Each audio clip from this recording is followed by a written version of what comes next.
কাছবিলাক কিমান ডাঙৰ হয় ইয়াত? কাছ এতিয়ালৈকে আপোনাৰ 12-14 কেজি চাইজৰ হৈছে। 12-14 কেজি? বগা কাছ আছে 2জনী। হয়, বগা কাছৰ? বগা কাছ, তাৰপাছত বগা মাগুৰ আছে 6টা। ঢেকীয়া ফুল, ঢেকীয়াখোৱা নামঘৰ। এইজোপা হৈছে মাধৱদেৱে ৰোৱা বৰগছ। নমস্কাৰ বন্ধুসকল, পুনৰ এটা নতুন ভিডিঅ'লৈ আপোনালোক সকলোকে স্বাগতম জনাইছোঁ। আৰু মই আজি আহিছোঁ ঢেকীয়াখোৱা নামঘৰলৈ। ঢেকীয়াখোৱা নামঘৰৰ আচলতে বহুত নজনা কথা, কিছুমান নজনা তথ্য মই আপোনালোকক দিবলৈ চেষ্টা কৰিম। আৰু আশা কৰিছোঁ ভিডিঅ'টো আপোনালোকে সকলোৱে ভালেই পাব বুলি। আৰু মোৰ মাতটো ভাগি আছে, আচলতে বহুত চৰ্দি লাগি আছে, কাহ হৈ আছে, তথাপিও আহিছোঁ ভিডিঅ' দিবৰ কাৰণে। মাতটো ইগন'ৰ কৰক। তো বলক তেতিয়াহ'লে ভিডিঅ'টো আৰম্ভ কৰোঁ। বন্ধুসকল, এয়াই হৈছে ঢেকীয়াখোৱা নামঘৰ, স্থাপিত 1450 চন। বন্ধুসকল, এইখনেই হৈছে মূল গেট। ধুনীয়াকৈ দেখিছে আপোনালোকে, দুটা হাতীয়ে বৰ ধুনীয়াকৈ আচলতে আদৰিছে। আৰু বলকচোন তেতিয়াহ'লে আমি ভিতৰলৈ সোমাই যাওঁ। বন্ধুসকল, আমি আহি পোৱাটো দেৰি হ'ল, গতিকে পলম নকৰি চিধাই আমি ভিতৰলৈ আহিছোঁ। আৰু এইফালে দেখিছে আপোনালোকে লক্ষ্মীনাৰায়ণ অনন্ত শয্যা। মই ধুনীয়াকৈ দেখাবলৈ চেষ্টা কৰিছোঁ। এখেত কোন হয় ক'লে? অঁ, আৰু এইফালে ৰাম হয় ন? ৰাম। অঁ, বন্ধুসকল, নামঘৰৰ মূল আসনখন ইয়াতে আছে, ইয়াৰ ভিতৰতে আছে। দুৰ্ভাগ্যবশতঃ আমি আহোঁতে দেৰি হ'ল, গতিকে দেখিবলৈ নাপালোঁ। বেয়াই লাগিছে আৰু উপায় নাই দিয়ক, কেতিয়াবা আহিম আৰু। ঢেকীয়া ফুল, ঢেকীয়াখোৱা নামঘৰ ভগৱান শ্ৰীকৃষ্ণৰ ওচৰত আছে। আৰু বন্ধুসকল, এয়া হৈছে বৰ্তমান সময়ত বহু চৰ্চিত ঢেকীয়া ফুল। আচলতে মই ইয়াৰ বিষয়ে একো ক'বলৈ নাযাওঁ, কিন্তু ইয়াত ঢেকীয়া ফুল বুলি লিখা আছে কাৰণে মই কৈছোঁ। আৰু বন্ধুসকল, এইফালে আপোনালোকে দেখিবলৈ পাইছে 1528 চনতে শ্ৰী শ্ৰী মাধৱদেৱে ৰোপণ কৰি থৈ যোৱা বৰগছ। আৰু এতিয়াও সম্পূৰ্ণ জীৱিত অৱস্থাত আছে, আচলতে খুব ধুনীয়াকৈ আছে। এতিয়াও মানে ইমান ধুনীয়াকৈ আছে গছকেইজোপা। আচলতে বন্ধুসকল, এইটো মই কোৱা কথা নহয় কিন্তু দেই, তাত ধুনীয়াকৈ চাইনবোৰ্ড মৰা আছে। আৰু তেখেতলোকৰ লগত আচলতে মই কথাখিনি খুব ভালকৈ পাতিছিলোঁ। আৰু তেখেতলোকে কোৱাৰ মতেহে মই কৈছোঁ, 1528 চনতে শ্ৰী শ্ৰী মাধৱদেৱে ৰোপণ কৰি থৈ যোৱা বৰগছ।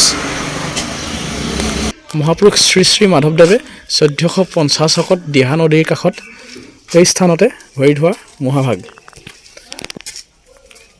মানে মহাপুৰুষ শ্ৰী শ্ৰী মাধৱদেৱে য'ত ভৰি ধুইছিলে, এইখনে হৈছে নদীখন। এইফালৰ পৰা ভালকৈ দেখাবলৈ অসুবিধা হৈছে মোৰ অলপ, তথাপিও দেখাবলৈ চেষ্টা কৰিছোঁ। এইখন দলংখনৰ ওপৰেদি দেখিছে নদীখন কাষেদি আছে। আৰু ঢেকীয়াখোৱা নামঘৰত লগ পালোঁ, এখেত হৈছে এজন ভকত, এজন হৈছে ভক্ত। তেখেতৰ নাম হৈছে কৈলাশ দত্ত। ভালে আছে আপুনি? ভাল ভাল। হয় হয়, কিবা দুআষাৰমান ক'ব নেকি? ইয়াত এই পুখুৰীত কাছ ওলাই গৈছে, ওলাইনে? কাছ প্ৰায় 12-14টামান আছে। হয় হয়। আৰু ৰৌ, বাহু। হয়। বহু সংখ্যক মাছ আছে। হয়। বহুত ৰাইজে দেখিবলৈ পায়। অঁ, খুব সুন্দৰ। মুড়ি, হয়, বিস্কুট দিলে প্ৰায় ওলাই। হয়, প্ৰায় মানুহে দেখিবলৈ পায়। হয়। ডাঙৰ ডাঙৰ ন মাছ? ডাঙৰ ডাঙৰ 12-14 কেজিলৈকে হোৱা মাছ আছে। হয়। আৰু আমাৰ এপাহ ঢেকীয়া ফুল আছে। হয়। নামঘৰৰ ভিতৰত। হয় হয়। ইয়াত কাছবিলাক কিমান ডাঙৰ হয় ইয়াত? কাছ এতিয়ালৈকে আপোনাৰ 12-14 কেজি চাইজৰ হৈছে। 12-14 কেজি? বগা কাছ আছে 2জনী। হয়, বগা কাছৰ? বগা কাছ, তাৰপাছত বগা মাগুৰ আছে 6টা। অঁ, হয় হয়, মই এইটো জনাই নাছিলোঁ কিন্তু দেই, প্ৰথম গম পাইছোঁ আপোনাৰ পৰা। হয় হয়। বগা কাছৰ 2জনী আৰু বগা মাগুৰ 6টা। মাগুৰ মাছ? হয় হয়। এই মাছবিলাক আৰু কাছবিলাক কোনোবাই মেলি দিয়া হয় নেকি? দানৰ কথা। হয়, দানাত অহা হয়। অঁ, হয় হয়, এইটো এটা আচলতে ভাল কথা জানিবলৈ পালোঁ। বগা কাছৰ বা বগা মাগুৰ মাছ আছে বুলি ক'লে আপুনি। আৰু মানে আচলতে দানত উঠা বুলি গম পাই ভাল লাগিলে। যিসকলে দান কৰিছে তেখেত সকলোলৈ অশেষ ধন্যবাদ থাকিলে। এতিয়া আমি মানে চাবলৈ চেষ্টা কৰিম। মুড়ি আৰু এনেকৈ ধৰি লওক বিস্কুট কিবা কিবি দিলে ওলাই বুলি কৈছে। চাওঁচোন ভাগ্যই কি কয়, দেখোঁ নে নেদেখোঁ। আচলতে বগা কাছ আৰু বগা মাগুৰ মাছ বুলি ক'লে মানুহৰ মনত সহজে কৌতূহল জন্মিব, বিশেষকৈ কিয়নো এইবিলাক বস্তু হৈছে দুৰ্লভ আৰু আপুৰুগীয়া হয়। আৰু আমি পোনে পোনে তেখেতৰ কাষলৈ যাম বগা কাছ আৰু বগা মাগুৰ মাছৰ বিষয়ে জানিবলৈ। ইয়াৰ মহত্বটো কি আচলতে? বগা কাছ আৰু বগা মাগুৰ এইটো মহত্বটো সিমান নাজানো। হয়, এইটো আমাৰ যিকোনো দাতাই আমাক ইয়াত পুখুৰী সংৰক্ষণৰ কাৰণে দিয়েহি। হয়, নিশ্চয়। আৰু মাছো তেনেকৈ দিয়েহি, কাছও দিয়েহি, পোৱালি দিয়েহি। হয়, নিশ্চয়। আমাৰ এই পুখুৰী ৰজাদিনীয়া বুলিয়ে ক'ব পাৰি। ৰজাদিনীয়া হয়। ইয়াত নানা বিধৰ মাছ আছে। হয়, ইয়াৰ মাছ কোনেও মাৰি খাব নোৱাৰে। কি কি মাছ আছে ইয়াত? ৰৌ, বাহু। বন্ধুসকল, এইটো হৈছে মুড়ি পেকেট।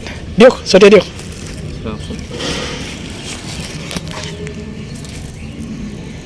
আৰু এতিয়া মুড়ি দিম আমি, কি হয় দেখা যাওক।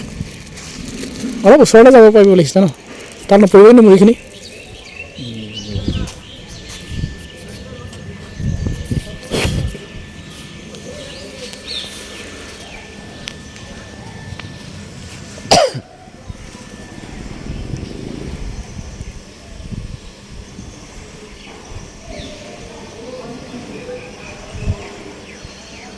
মাছকেইটা আহিছে আৰু বিশেষকৈ কাছখিনি আহিব নাই বাৰু কাছ কেইজনী আহিব ন আহিবই আৰু ন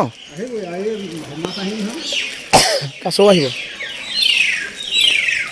বন্ধুসকল আমাৰে দুৰ্ভাগ্য বহুত দেৰি ৰ'লোঁ আচলতে কাছ দেখিম বুলি আচলতে বগা কাছ আৰু বগা মাগুৰ মাছ নাই দেখাতো গতিকে কিবা এটা নেদেখা বস্তু দেখিম বুলি ভাবি মনটো ভাল লাগি আছিলে লগতে আপোনালোককো দেখাম বুলি ভাবিছিলোঁ কিন্তু কি ক'ম আমাৰ এই দুৰ্ভাগ্য আচলতে আমি মানে আহোঁতে বহুত দেৰি হৈ গ'ল মানে পিছবেলা হ'ল প্ৰায় মানে আপোনাৰ 4টামানে বাজিলে আৰু পুখুৰীটোত মানে এতিয়া বিশেষকৈ ছাঁ পৰি আছে আৰু ছাঁত নোলাই গৈছে মানে যেতিয়া ৰ'দ পৰি থাকে তেতিয়া কাছখিনি মানে কিবা কিবি দিলে এনেকৈ ধৰি লওক আপোনাৰ মুড়ি চুৰি দিলে মতে ওলাই আহে বুলি কৈছে উপায় নাই আৰু দিয়ক কেতিয়াবা পাৰিলে আকৌ আহিম চাবলৈ আৰু লগতে আপোনালোককো দেখাম আৰু বন্ধুসকল এয়া আছিল আজিৰ ভিডিঅ' আৰু ভিডিঅ'টো যদি ভাল লাগিছে শ্বেয়াৰ এটা কৰি দিব তেতিয়াহ'লে বন্ধুসকল আজিলৈ ভিডিঅ'টো ইমানতে সামৰণি মাৰিব লাগিব আৰু আশা কৰিছোঁ আপোনালোক ভিডিঅ'টো সকলোৱে ভালে পালে বুলি আৰু যদিহে আপোনালোকে ফেচবুকত চাই আছে আৰু যদি কোনোবা মোৰ পেজলৈ নতুনকৈ আহিছে তেতিয়াহ'লে পেজটো লাইক কৰিবলৈ ফ'ল' কৰিবলৈ একেবাৰে নাপাহৰিব আৰু যদি ইউটিউবত চাইছে তেতিয়াহ'লে চেনেলটো ছাবস্ক্ৰাইব কৰি দিব আজিলৈ ইমানতে সামৰণি মাৰিছোঁ ধন্যবাদ